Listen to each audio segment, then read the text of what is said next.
Space হোমের পক্ষ থেকে আমরা নাগের বাজারে এই মুহূর্তে আমরা আছি একটি প্রজেক্টে 3 BHK প্রজেক্টে, এবং কোথায় কীভাবে আমরা কাজ করছি না করছি সেগুলোই প্রতিনিয়ত আমরা ম্যানেজমেন্টের পক্ষ থেকে দেখে নিই।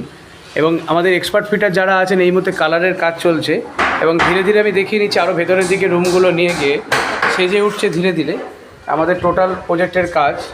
এখানে দেখুন আমরা ওয়ার্ডরোব করেছি, এবং ওয়ার্ডরোবের পাশে আমরা এখানে যে ড্রেসিং ইউনিট করেছি সেটাও দেখিয়ে নিচ্ছি। এবং এখানে তার সঙ্গে সঙ্গে আমি দেখিয়ে নিচ্ছি এখানে যে আমাদের মেন যে ডাইনিং রুম, এখানে আমরা একটা টিভি ইউনিট করেছি, এবং টিভি ইউনিটের সঙ্গে আমরা এখানে একটি টেম্পেল ইউনিট দিয়ে রেখেছি। তো পুরো প্রজেক্টটাই আমি ঘুরিয়ে ঘুরিয়ে আপনাদেরকে দেখিয়ে নিচ্ছি। আপনারাও যদি মনে করেন স্পেস হোমকে দিয়ে আপনার মনের মতো যে কোনো ধরনের কাজগুলো করাবেন, অবশ্যই যোগাযোগ করবেন। আমি ভেতরের দিকেও একটু ফার্নিচার ওয়ার্কের কাজ চলছে এই মুহূর্তে আমাদের ফিটাররা। টোটালটাই 3 BHK প্রজেক্ট, এবং এখানে কমপ্লিট হয়ে গেছে মডুলার কিচেনটা।